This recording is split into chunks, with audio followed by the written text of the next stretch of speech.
अब आपको कुछ पुरानी तस्वीरें दिखाना चाहते हैं। पहली तस्वीर वर्ष 1850 की है, जब भारत में चेचक की बीमारी से लोगों को बचाने के लिए वैक्सीन लगाई जा रही थी। देखिए 1850 की तस्वीर। यह वैक्सीन तब ब्रिटेन से आई थी और अंग्रेजी सरकार द्वारा यह वैक्सीनेशन किया गया था। आजादी के बाद फिर 1950 की तस्वीर देखिए। भारत में बड़े पैमाने पर लोगों को टीबी की वैक्सीन लगाई गई। यह वही दौर था जब भारत में मलेरिया की बीमारी तेजी से फैल रही थी और इसे रोकने के लिए भी गांव-गांव दवा का छिड़काव किया जा रहा था। उसकी तस्वीर भी आप देख सकते हैं। देखिए 50 के दशक में मलेरिया के खिलाफ अभियान चल रहा है भारत में। फिर वर्ष 1970 में भारत में चले टीकाकरण अभियान की यह तस्वीर अब आप देखिए। ये 1970 की तस्वीरें हैं। ये तस्वीरें आज हम आपको इसलिए दिखा रहे हैं क्योंकि भारत में जब जब कोई बीमारी आई है, महामारी आई है, तब देश ने उसकी कई लहरों का सामना किया है। हम बार बार आपको इतिहास की बातें बताते हैं, इतिहास की तस्वीरें दिखाते हैं और यह बताने की कोशिश करते हैं कि हमें अपने इतिहास से बहुत कुछ सीखना चाहिए। और इतिहास अगर आप ठीक से पढ़ लें तो उसी में बहुत सारे लेसन छुपे होते हैं। आज जो कोरोना वायरस के दौरान हो रहा है वो हमारे देश में 100 साल पहले भी हुआ था। वर्ष 1918 में तब के बंबई शहर में स्पेनिश फ्लू ने तेजी से लोगों को अपनी चपेट में ले लिया था, वैसे ही जैसे आज हो रहा है। और इसकी पहली लहर इतनी खतरनाक नहीं थी, लेकिन दूसरी और तीसरी लहर में स्पेनिश फ्लू ने बहुत खतरनाक रूप ले लिया था, ठीक वैसे ही जैसे आज कोरोना वायरस के साथ हो रहा है। पहली लहर से तो हम बच गए थे, लेकिन दूसरी लहर खतरनाक है। उस दौरान इसे स्पेनिश फ्लू ना कहकर बॉम्बे फीवर भी कहा जाने लगा था और इस बीमारी से तब सिर्फ 2 साल में लगभग 18 लाख लोगों की जानें चली गई थी। कुछ ऐसा ही चेचक के दौरान भी हुआ था। चेचक की बीमारी की कई लहर देश में आई और इसी की वजह से अंग्रेजी सरकार को बड़े पैमाने पर भारत में टीकाकरण अभियान चलाना पड़ा था। और टीबी की बीमारी के दौरान भी ऐसा ही हुआ। यानी इतिहास से हम ये सीख सकते हैं कि भारत में किसी भी बीमारी की दूसरी और तीसरी लहर ज्यादा खतरनाक साबित हुई है और इसने लाखों लोगों की जान ले ली है।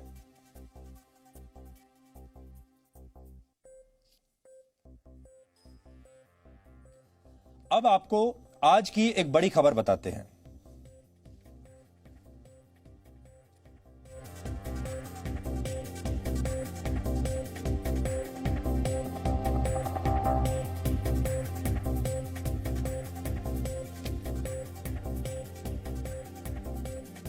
तो इन तस्वीरों से हम बहुत कुछ सीख सकते हैं और इन तस्वीरों से यह भी सीख सकते हैं कि जब जब भारत पर ऐसा संकट आया है तब तब हम इससे बाहर निकले हैं। अब देखिए आज की खबर।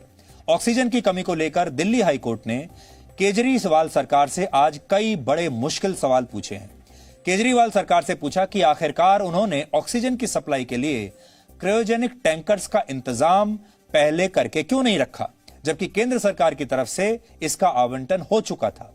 दिल्ली हाईकोर्ट ने केजरीवाल सरकार से यह कहा कि आपने ये सोच लिया कि केंद्र सरकार ही ऑक्सीजन आपके दरवाजे तक पहुंचाएगी, लेकिन ऑक्सीजन के आवंटन के बाद आपको कोशिशें करनी चाहिए थी कि वो दिल्ली में जरूरतमंदों तक ऑक्सीजन पहुंच सके।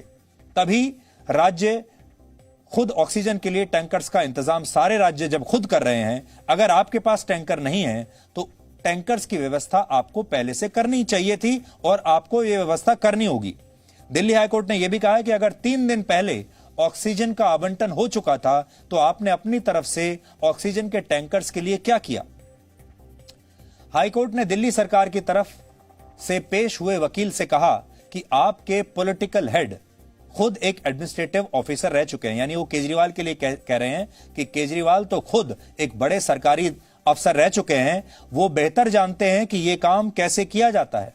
और इसी सुनवाई के दौरान दिल्ली के जयपुर गोल्डन अस्पताल ने कोर्ट में यह कहा कि दिल्ली सरकार के एक मंत्री ने कहा था कि कई अस्पताल ऑक्सीजन के लिए बिना वजह एसओएस कॉल कर रहे हैं।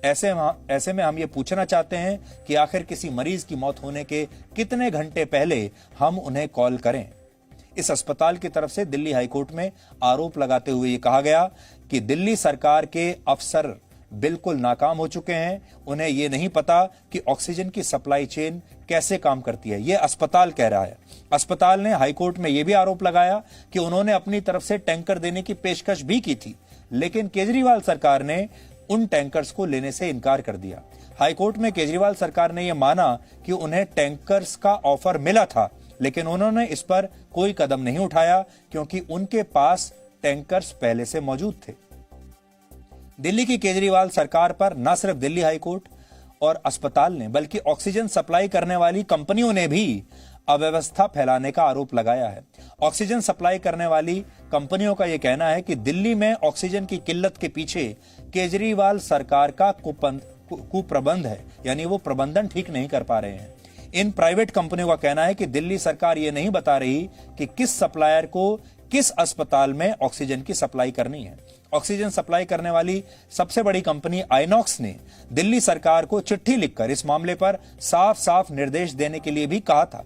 उन्होंने बाकायदा चिट्ठी लिखी थी कि आप हमें बताइए पहले से कि किस अस्पताल में भेजनी है और किस अस्पताल में नहीं भेजनी है, क्योंकि आइनॉक्स पहले ज्यादा बड़ी संख्या में अस्पतालों को ऑक्सीजन भेज रहा था, लेकिन दिल्ली सरकार ने उन्हें चिट्ठी लिखकर कहा कि आप सबको मत भेजिए, कम लोगों को भेजिए। पहले वो 24 अस्पतालों को भेजते थे, दिल्ली सरकार ने कहा कि नहीं, अब आप सिर्फ 17 को भेजिए। आइनॉक्स दिल्ली के, माफ कीजिएगा, 24 नहीं बल्कि 28 अस्पतालों को ऑक्सीजन सप्लाई करती है, लेकिन दिल्ली सरकार ने उसे सिर्फ 17 अस्पतालों में ऑक्सीजन सप्लाई करने के लिए कह दिया। ऐसे में ये सारी कंपनियां क्या करें? ये बात आज ये कंपनियां भी हाईकोर्ट में कह रही हैं और अस्पताल भी कह रहे हैं कि ये समझ में नहीं आ रहा है कि दिल्ली में मैनेजमेंट कैसे हो रहा है। केयर्स में भी 8 यूनिट्स ऑलरेडी दिल्ली सरकार को सैंक्शन हो चुके थे और उस सैंक्शनिंग के बाद में जो है ये काम नहीं हुआ और दिसंबर से अब तक, जबकि इनका पहले सैंक्शन हुआ, उत्तर प्रदेश सरकार का बाद में हुआ है, बावजूद उसके उत्तर प्रदेश सरकार ने अपने नियम अनुसार ये पीएम केयर्स वाले पैसे से ऑक्सीजन के कुछ यूनिट्स खड़े कर लिए, दिल्ली सरकार ने नहीं किए। और 15 अप्रैल तक तो मुख्यमंत्री कह रहे थे कि हमें दिल्ली में कोई दिक्कत नहीं है ऑक्सीजन की, और 17 से प्रॉब्लम शुरू। इसका मतलब कहीं ना कहीं प्लानिंग का अभाव और दूरदृष्टि और सोच का अभाव। और मैं कुछ नहीं कहना चाहती, बेबयानी नहीं करना चाहती कि जानबूझ के ऐसा किया, ऐसा नहीं, लेकिन कहीं ना कहीं एक निकम्मापन तो दिखाई दे ही रहा है।